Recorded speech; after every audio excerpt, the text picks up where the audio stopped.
Halo teman-teman semuanya, perkenalkan nama saya Jericho Bagastia Prasojo. Saya berasal dari kelas 10-2, absen 15. Nah, pada kesempatan kali ini, saya mau membawakan suatu cerita yang berasal dari Jawa Timur. Nah, kalian pasti penasaran kan ceritanya seperti apa? Jadi, sebelum kita mulai, aku ada tebak-tebakan nih. Tolong didengar dengan baik ya. Ada suatu hewan. Ia memiliki tubuh yang berlendir. Dia berjalannya dengan lambat. Kira-kira hewan apa ya itu? Yap, benar. Hewan itu adalah keong. Cerita rakyat pada kali ini berhubungan erat dengan seekor keong. Makin penasaran kan gimana alur ceritanya? Nah, mari teman-teman, aku mengajak kalian semua untuk masuk ke dalam dunia imajinasi. Mari kita mulai. Legenda Keong Mas. Dahulu kala di kerajaan Daha, hiduplah seorang raja yang sungguh bijaksana. Raja itu bernama Raja Kertamarta. Raja memiliki 2 orang putri yang begitu cantik. Putri pertamanya bernama Dewi Galuh. Sedangkan putri keduanya bernama Chandra Kirana. Di antara keduanya, Chandra Kirana lah yang paling disayangi oleh rakyatnya. Ia memiliki paras yang cantik. Selain itu, ia juga memiliki hati yang jelita. Chandra Kirana memiliki seorang tunangan teman-teman, bernama Raden Inu Kertapati, seorang putra mahkota dari kerajaan Kahuripan. Chandra Kirana merasa sangat senang karena memiliki tunangan tampan dan rakyat yang menyayanginya. Kebahagiaan Chandra Kirana membuat Dewi Galuh sangat-sangat iri. Kenapa sih harus dia yang mendapatkan segalanya?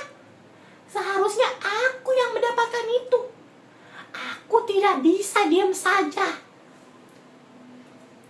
Dewi Galuh pun gelap mata teman-teman. Ia pergi menemui seorang nenek sihir, meminta bantuan menyingkirkan Chandra Kirana. Nenek, kamu harus bantu aku. Kamu harus singkirkan Chandra Kirana dari kerajaan.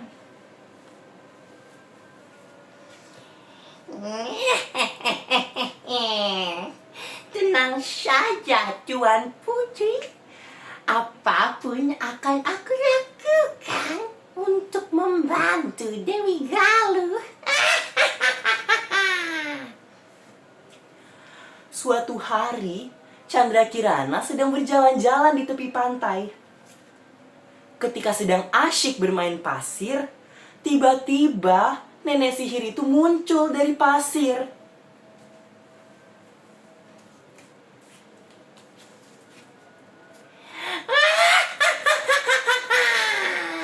Wahai Chandra Kirana, akan kukutuk kau menjadi keong emas. Setelah itu, langit bergemuruh. Sihir nenek sihir itu menjadi nyata. Chandra Kirana menjadi keong emas. Bam! Tolong! Tolong aku! Tolong! Teriak Chandra Kirana. Tetapi teriakan itu sia-sia karena Chandra Kirana terbawa oleh arus yang sungguh besar. Wush! Wush! Tolong! Wush! Nun jauh di seberang adalah seorang nenek tua yang sedang mencari ikan di pantai. Ia sangat terkejut ketika melihat keong mas tersangkut pada jaring-jaringnya. Ia pun bertanya-tanya, ini dari mana ya?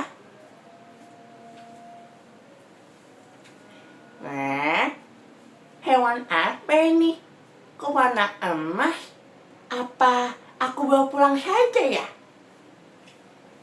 Nenek itu pun memutuskan untuk membawa pulang keong mas dan dipelihara. Keesokan harinya, sang nenek kembali mencari ikan. Tetapi sayangnya hari itu ia tidak mendapatkan ikan satupun. Ia kembali ke rumah dengan perasaan yang kecewa. Sampai rumah, ia kembali terkejut karena pada meja makan sudah tersedia banyak sekali hidangan yang siap disantap. Ia pun bertanya-tanya lagi. Wah, banyak sekali makanan di sini. Siapa yang buatnya? Siapa yang masak? Siapa yang menyediakan semuanya? Karena bingung, nenek pun menjadi gelisah karena setiap hari kejadian itu terus terulang. Sampai suatu hari, nenek memutuskan untuk berhenti mencari ikan. Ia memilih untuk mengintip siapa yang ada di dalam rumah. Dan saat ia melakukan pengintipan itu, ia melihat sebuah keajaiban. Keong mas tadi berubah menjadi putri yang cantik dan pandai memasak, yaitu Chandra Kirana tadi. Nenek pun datang ke dalam dapur dan mempergoki dia sedang memasak. Chandra Kirana sih kaget, tetapi ia langsung menjelaskan semuanya kepada si nenek supaya tidak ada kesalahpahaman. Di kerajaan Kahuripan, Raden Inu Kertapati merasa sangat khawatir karena tunangannya tidak kunjung kembali.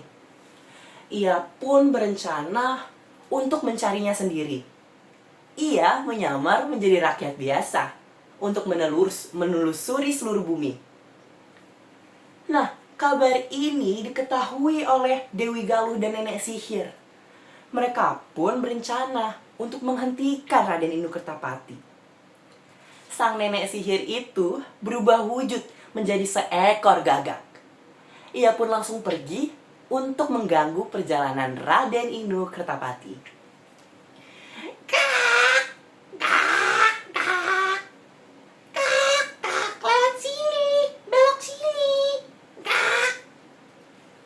Untungnya teman-teman, Raden Inu Kertapati itu bijaksana. Ia tidak terkecoh maupun tertipu oleh sang gagak. Ia berhasil menaklukkan gagak itu dan menjatuhkannya ke tanah. Gagak itu berubah kembali menjadi nenek sihir. Raden Inu Kertapati pun melanjutkan perjalanannya. Ia sampai ke sebuah desa bernama Desa Dadapan. Di situ ia merasa sangat lelah dan dahaga. Ia pun mampir ke salah satu rumah untuk menerima suatu minum. Nah, ternyata rumah yang ia hampiri itu adalah rumah si nenek tua yang merawat keong mas. Chandra Kirana dan sang nenek pun terkaget karena melihat Raden Inu Kertapati dari luar rumah. Nah, teman-teman, perjumpaan antara Raden Inu Kertapati dengan Chandra Kirana ini membuat kutukan atasnya sirna semua. Artinya, Chandra Kirana tidak lagi menjadi keong, tetapi dia kembali menjadi wujud aslinya. Tring! Ia tidak akan pernah kembali menjadi wujud keong mas untuk selama-lamanya. Setelah itu, mereka kembali ke kerajaan Daha untuk menceritakan semuanya kepada ayahnya. Setelah diceritakan, Dewi Galuh tentunya merasa sangat ketakutan. Ia pun kabur dari kerajaan untuk melarikan diri.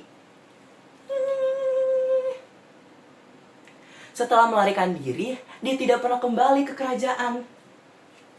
Nah, pada akhirnya Raden Inu Kertapati dan Chandra Kirana pun menikah. Mereka ikut memboyong sang nenek yang sudah merawat Chandra Kirana dari keong mas. Mereka hidup di istana selamanya dengan bahagia. Tamat. Baik teman-teman, dari cerita ini kita dapat mempelajari bahwa iri dengki itu adalah penyakit hati yang harus kita hindari. Karena tanpa adanya iri dengki, hidup itu menjadi lebih aman, tentram, dan damai. Selesai teman-teman cerita kita pada hari ini. Saya harap cerita ini bisa menjadi bahan buat kita bertumbuh menjadi lebih baik lagi setiap harinya. Semoga kita dapat bertemu di lain waktu dan sampai jumpa semuanya.